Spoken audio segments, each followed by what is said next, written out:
time tonight. Prashant Kishore's Sheila factor. We're calling it the Sheila factor. What is this? Is this a trump card or is this pawn for defeat? And join me tonight to answer that question, three very, very key people who can decipher the strategy of Sheila Dikshit / Congress party as well as that of Prashant Kishore.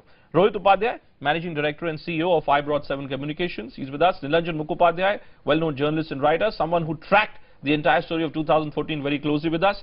And great pleasure to be welcoming Pawan Khera, man who has been with Sheila Dikshit as her special advisor for many, many years. Welcome to all of you on Big 5 at 10. Pawan, let me just first begin with you and let me first understand from you. Is Prashant Kishore really the person responsible for making Sheila Dikshit Congress's chief ministerial candidate in UP? I wouldn't know what goes on behind the curtains because that's where all advice and stuff is given. But I'm sure it was the party's decision, and the party must have taken inputs from several people, including Mr. Prashant Kishore. As I said, what happens behind the curtain stays behind the curtain. I agree that maybe you don't want to spill the beans in a sense. There are no beans. There are no beans. But there is Mr. Kishore, who's being famously hailed as the party's ace strategist, the key strategist. Now you've taken this decision where you brought in poor old Sheila ji out of virtual retirement. Now suddenly we'll see her in Gorakhpur, we'll see her in Basti, Barabanki.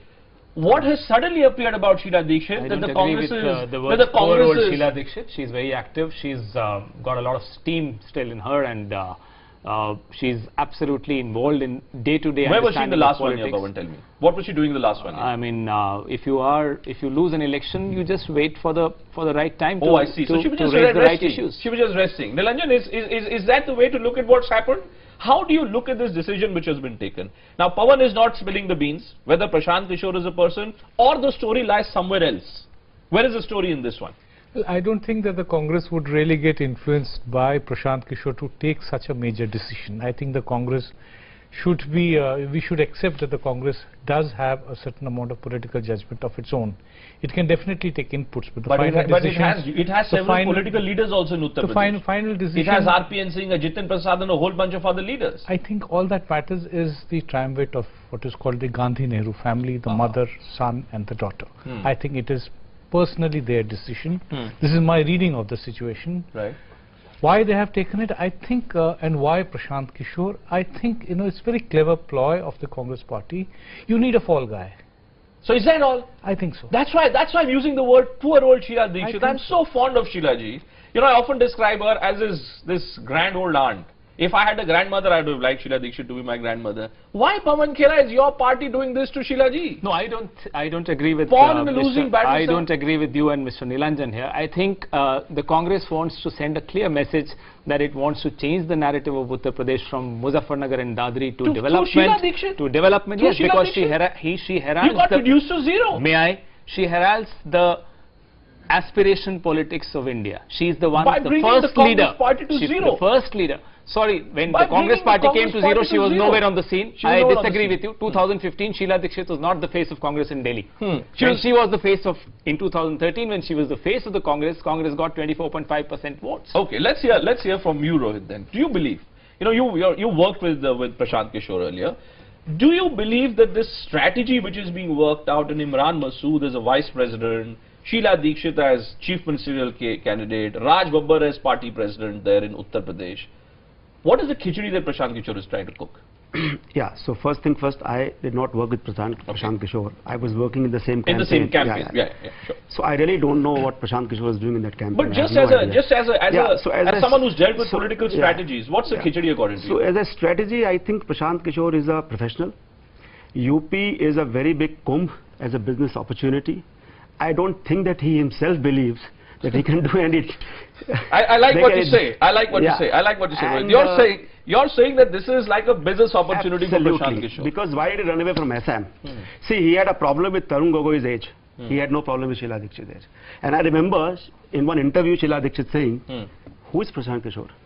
Amrinder Singh just 2 days back was saying there is no one else other than the Congress president who can decide. Probably become a liability.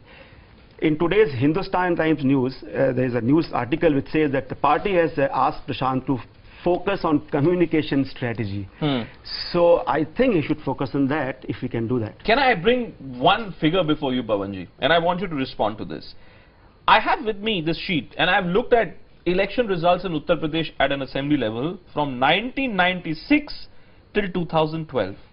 Can I tell you how many, in terms of percentages, how many seats did the Congress forfeit its deposit? Forfeit, not lose. Forfeit its deposit. 240 out of 403 seats in 2012, roughly 50%. 323 out of 403 seats in 2007, almost 60%. 334 out of 403 in 2002. Again, now, sir, 50 to 60 to 70% seats, your party's candidates losing their candidature, forfeiting the deposit. Please tell me, what is it? What is the great thing about Sheila Dikshit that this figure can change? As I said, she has a 15-year experience of running a difficult city like Delhi, which you can ask them how difficult they are finding it to run even for a day. Second, she has a clean image, despite whatever you try to say in your introduction. She has an absolutely clean image. There is not one charge, whether of the CWC or of any other so-called scam, which was proved. In fact, all the charges of CBI has closed all the cases of CWG. So I won't get into the political rhetoric which AAP and BJP try and do, which is fine. It's their prerogative. The second thing is, did you imagine AAP getting 67 out of 70 seats in 2015? No, you didn't. So, did you imagine BJP rising from 2 to 282 Nilanjan, seats? Sheila Dikshit is Arvind Kejriwal. Sheila Dikshit is now Arvind Kejriwal in Uttar Pradesh. Why not? Who's Arvind Kejriwal? Let me great point. Sheila Dikshit being positioned as Arvind Kejriwal. Ladies and gentlemen, in 2 decades of my political journalism, now I have seen it all. Nilanjan Mukhopadhyay, you've seen more politics than I have. Let me bat for Sheila Dikshit. She definitely was one of the finest chief ministers Delhi has had, not that it has had very many. Right. Her stint, her 3 tenures was really, the city has developed dramatically, and we cannot take it away. You can't question that. True. Pawan Khera is right that she was the face of 2013. She is not responsible for the Congress turning into zero. But I think the Congress in any case in UP is a zero. Whatever gains if Sheila Dikshit can make would be to her credit. In any case, a leader like Sheila Dikshit has only a past. She doesn't have a present, and I don't see any future. What a way to describe a chief ministerial candidate. That she has a past, no present, no future, and she is a chief ministerial candidate of India's most important political state. Because the Congress doesn't have any other option. Why? Why does the Congress have no option? I have a question. What has changed in last 1 year that Congress had put Sheila Dikshit on a back burner in Delhi, where she was the chief minister for 15 years? Suddenly they realize that they need to put Sheila Dikshit in UP.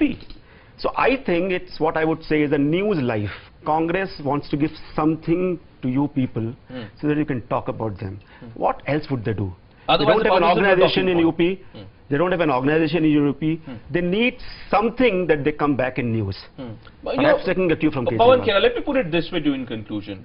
Is it true that the reason why Sheila Dikshit has been brought in this political theatre of Uttar Pradesh is to enable Priyanka Gandhi to campaign across the state without any responsibility? Agar jeet gaye to credit Gandhi parivar ko, haar gaye to Sheila Dikshit ji ko. That's a highly convoluted or is it that if Sheila Dikshit can help the Congress party in some way, ultimately it has to be into an alliance either with the Samajwadi Party or the Bahujan Samaj Party? Maybe Sheila ji is the best person. To quote Nilanjan, a leader with no present, no future. No, I don't agree with that. That's, as I said, very convoluted way of thinking. I mean, if Priyanka Gandhi has to campaign, she could have campaigned with anybody as the chief ministerial face. It's a very interesting development in the Congress. Congress has never projected a chief ministerial face in UP unless it was an incumbent chief minister. Now, if they've done this for the first time, there is a reason why they do.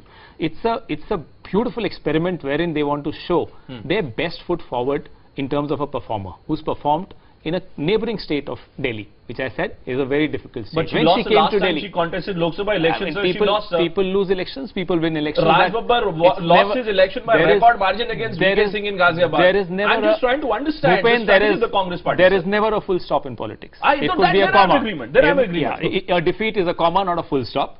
And when she came to Delhi, people accused her of being an outsider in 1998. Look at what she did here. Can I put it this way in conclusion, Nilanjan, before you, because you've tracked both Narendra Modi and LK Advani so closely. In 2009, BJP under LK Advani lost, and it appeared as if all was lost. Up came Narendra Modi, and look where the BJP is today. Pawan Khera believes nobody expected Arvind Kejriwal to win in 2015, and I agree with him with this majority. Does Sheila Dikshit have any firepower left in her? I don't think so. You know, the Congress, it's not a question of Sheila Dikshit, it's a question of the Congress party. What has the Congress party done in the last 25 years in UP? Does anybody in UP want to vote for the Congress party? What has it done? You know, post-Mandal, I still remember one most telling comment made by Sundar Singh Bhandari, you know, who was the one of the most astute BJP politicians. In the 91 elections, on the last day of the campaign, I was staying in the same hotel as where he was. As a Bhandari ji, kya kaisa laga? So he said, Pant aur Tiwari ke zamane khatam ho gaye. Pant aur Tiwari ke zamane khatam. Now, it's a very euphemistic way of saying that post-Mandal, it's very difficult for the Congress. Very difficult. I have one question to Mr. Khera before I finish this. Congress has about 20 seats in Vidhan Sabha right now. If they win more than 20 seats, who would they give credit? Sheila Dikshit, Rahul Gandhi, or Priyanka Gandhi? The credit always is to the Congress president. Always to the Congress party. That's why Pawan Khera is a loyal Congress soldier. Thanks very much to all the three of you for joining.